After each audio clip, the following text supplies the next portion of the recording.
So I have a climbing bolt here that's rated for 29 kilonewtons. And when we did our first pull test, we got 23.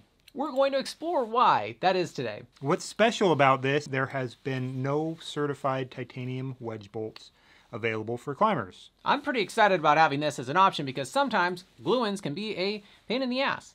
And if you need titanium because you are near the ocean in the type of rock that makes even stainless corrode quickly, it's nice to have a wedge bolt as an option. Since the bolt itself didn't fail in our first test, we decided to put the hanger on a firm surface and remove some variables.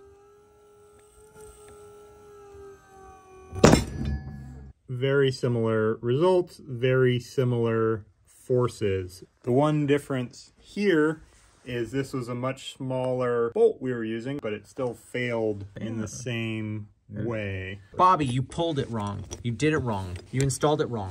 It's not against the right thing. It's not against rock. And just to triple check, we decided to break it a third time. Wow, that's actually hot. I was really hoping You're just hoping it'd be just randomly different? Yeah.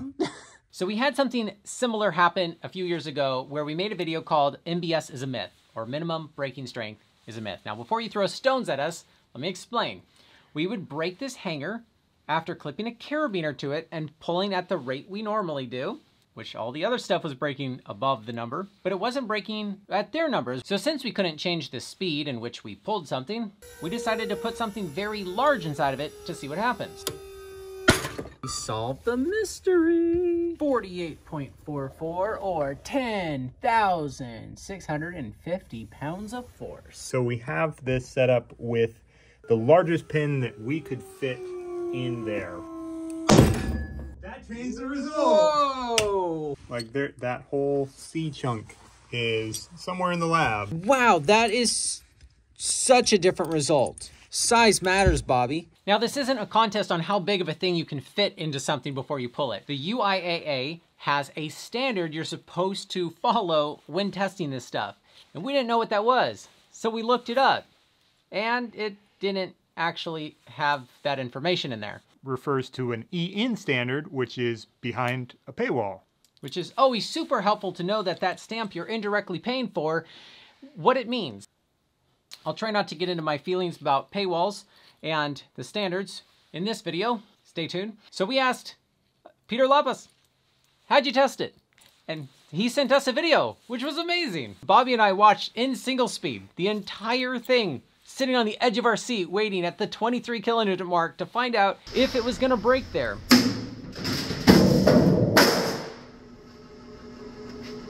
They were pulling at 35 millimeters per minute. So slow. Now they don't pull that way so they can get the strongest number. It just happens to be that titanium likes that. That's how they test all their bolts. So we can't pull it at 35 millimeters per minute because it would bore us to death. We decided it would be cool to do a drop test. I want to see if we can break this in a drop test. We are gonna clip this steel carabiner to the hanger mounted on the steel plate that we had on the slow pull test. And we're going to use this industrial sling, this span set, because it is static and is static enough, hopefully, to give us the amount of force we want and not break. We've got about 106 pounds of weight and some fluffed up bark to catch this. And if you want to see how a drop tower tree works, we've got a video for you on that. We've used capstans in the past and my car to lift up the dummy, but now we've got these Z2s. There's our settings. 3, 2, 1. 3, 2, 1. Whoa, Bobby! Watch out! Oh, this broke. Hanger. The hanger. 28.49, which is much closer. It's stronger when you go faster? So we got a much closer to the rating, still slightly below, but that's within the range. And it looks like it broke the same. So a much faster force seemed to generate higher results with this titanium hanger. We reached out to our titanium expert, who's also a climber, Martin, at Titan Climbing. And he makes these Eterna glue-in bolts that are titanium.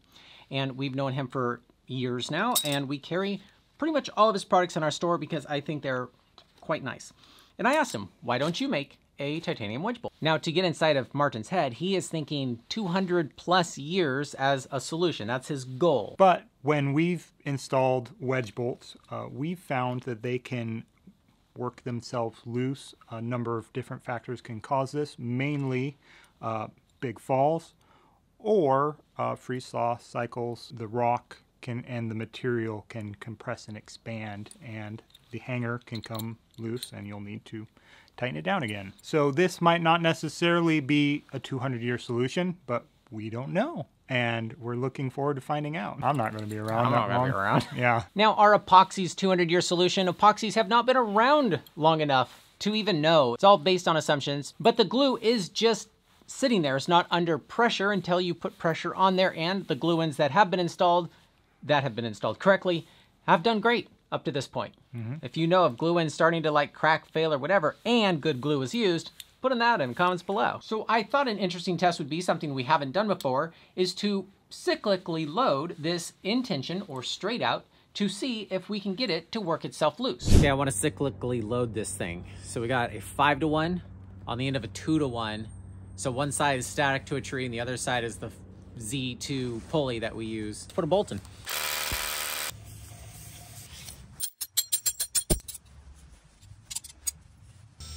One and a half, 2, stop, that's 8. A little gappity gap going on here. Let's see if the bolt is bent from that. Looks straightish. Let's pull it again.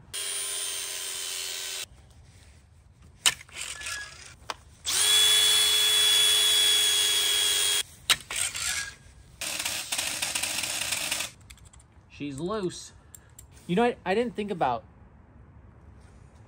removing this. Where the carabiner is smashed up against is all change the shape of that a little. Permanently deformed. Oh my gosh. What are the chances? That looks a little bent to me. It engaged better than I thought it was going to, and the solution to it being loose was maybe just to tighten it back up. So what I'd like to see now is how much force can we put on this before it fails? Let's test the titanium bolt. Not the hardest rock I've ever drilled. My torque wrench is when my elbow starts to hurt, I stop. 5. I felt something shift. 10.44. It all depends on the rock you got. The bolt is fine. It's a nice bolt.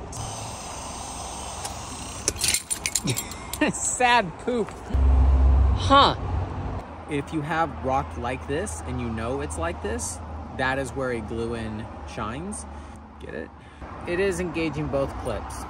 It didn't engage enough. Oh, well that's the problem. Yeah. It sounded good when I hammered it. Even though the rock's not good, let's see what happens in shear. It's a 4-cutter, by the way. So we're gonna use a new bolt for the shear test. We're reusing this hanger, and this hanger is not horribly deformed. Wedge bolts and bad rocks sometimes won't tighten up, and it'll just keep spinning, and that means your rock's really bad. But that tightened up just fine.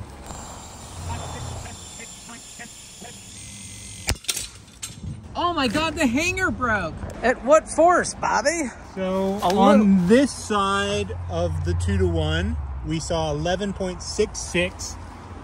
So double that and add a little bit.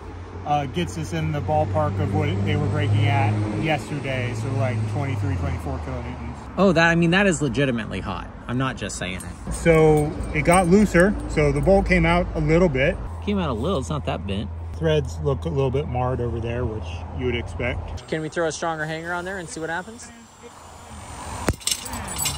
Holy moly! We broke the actual bolt! That's awesome! That's a 12 mil. It broke beneath the surface of the hole. Yeah. So where the hanger wasn't where it broke. No, it's in the hole. It's like, it's sheared it off. It broke where it was able to bend, which that's lower than the result we got when the hanger broke.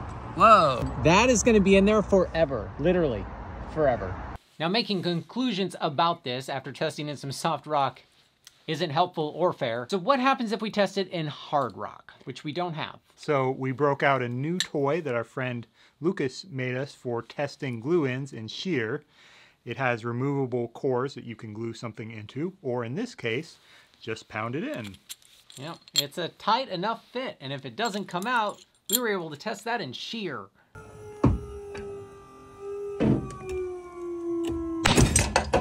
Wow, 30, wait, what hanger did you use? The fix hanger.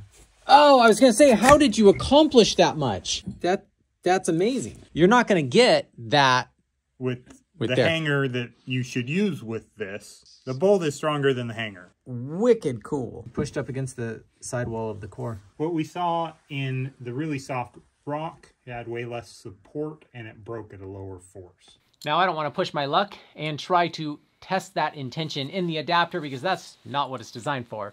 So we went out to the boulder that still has that bolt in it to try to remove it and find out how strong it is in tension. Wow, it held! So we got 13.3 here. So double that and add a little bit. So that's a higher result than we've been getting, which may be because we work on it. We also pulled it pretty slow, but we also did the same speed out at the other rock. Yeah. Yeah, it's a little loose, so like it pulled it out a little. Pull out. No, I'm pretty happy with that. Yep. Okay. What is the conclusion, Bobby? This could be a great bolt in the right set of circumstances. It's not very good in soft rock, even though it's got the double wedge that might indicate that it is. I am quite happy with this, and I wanted to do our research thoroughly before I even stocked them because they are such a unique product, and I am going to carry them. I am not going to share this video until they are on our shelves. So when you see this, it is on the shelf now. I like to thoroughly test anything that we are going to offer as a solution for bolting. I do want a solution for every problem a bolter might come across. This is great for hard rock near the ocean where you need titanium. Now, if you have hard rock and you're not near the ocean, use stainless. And not all spots near the ocean need titanium. You'll know it if they do. So in case you can't tell, this video was not sponsored, but I do appreciate Lappas for sending us these and also sharing his test results. He's got a whole bunch of other products that we are going to test and potentially carry as well. If you know a lot about titanium, please help make the comment section as helpful as possible by sharing what you know. And if you want to go see how the Eterna titanium bolts break when we break them in real rock, please go check that video out next. And if you sign up for our emails, you won't miss any of the stuff that we are posting. Cheers.